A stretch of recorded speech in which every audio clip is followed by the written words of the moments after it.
Hello गाइजहरू, अहिलेसम्म फिजिक्सको कक्षा 11 को एक्जाममा लगभग नछुटेको प्रश्न हो यो।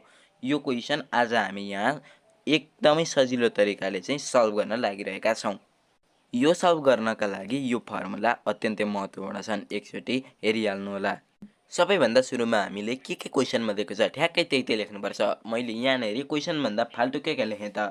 क्वेसनमा दिएको यो तीनटा कुरा सुरुका तीनटा क्वेसनमै छन्। त्यस पछाडि यो तीनटा कुरा हामीलाई चाहिने भएका कारणले मैले यहाँ लेखेँ। यो एउटा बढी मिस्टेक भएको रहेछ र यहाँ मैले काटेँ। र एउटा कुरा मैले यो किन यहाँनिर यसरी मिस्टेक गरेँ भन्दा तपाईँले मैले यहाँ के सिकाउन चाहन्छु भने हामीले जहिले पनि काट्दाखेरि एकचोटि मात्रै काट्ने हो। यो जसरी यहाँ पोतेको छ त्यसरी नकाट्नु होला। यो भनेको फिजिक्सभन्दा बाहिरी कुरा तपाईँलाई जानकारी भयो। अब सबैभन्दा सुरुमा हामीले यो लेखिसकेपछि मुख्य रूपमा काम के गर्ने हो त? फिजिक्समा जहिले पनि हामीले फिजिक्समा कुनै पनि कुराको युनिट बदल्नु पर्ने हुन्छ।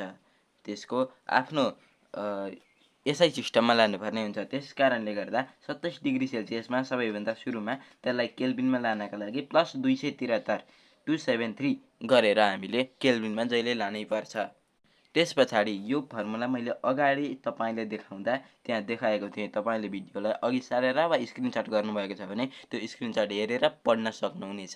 यो फर्मुला त्यहीँ लेखेको छ। अब तल हामीले ठ्याक्कै 3/2 को 3/2 राखेर अलि भ्यालु राखेका छौँ। अब टक्कसँगले हामीले क्यालकुलेटरमा यो राखिदिँदाखेरि हाम्रो चाहिँ आइसकेको छ। र लास्टमा आएको आन्सर चाहिँ काइनेटिक इनर्जी भएका कारणले गर्दा चाहिँ हामीले जुल राख्नु पर्यो यहाँनेरि। त्यसै गरी लास्टमा काइनेटिक इनर्जी अफ मोलिक्युलका लागि पनि हामीले फर्मुला लेखेका छौँ 3/2 RT। अब मुख्य रूपमा हामीले फर्मुलाकै बारेमा बुझ्दाखेरि थोरै यहाँनेरि डिफ्रेन्स हेरौँ। जहिले पनि हामीले यो हिसाब गर्नका लागि यो जुन न्युमेरिकल हामीले सल्भ गर्नका लागि मुख्य रूपमा बुझ्नुपर्ने कुरा के हो भने 1 मोलका लागि निकाल्दाखेरि जहिले पनि हामीले केबीको युज गरिरहेका छौँ अनि अमोलिक्युलका लागि आरको युज गर्दैछौँ भने अरू जस्ताको त्यस्तै रहेको छ। यो कुरा तपाईँले मुख्य रूपमा सबैभन्दा 1 नम्बरमा ख्याल राख्नुपर्ने कुरा हो। त्यसै गरी यही क्वेसनमा चाहिँ हामीलाई के सोधेको छ त भन्दा आरएमएस स्पिड।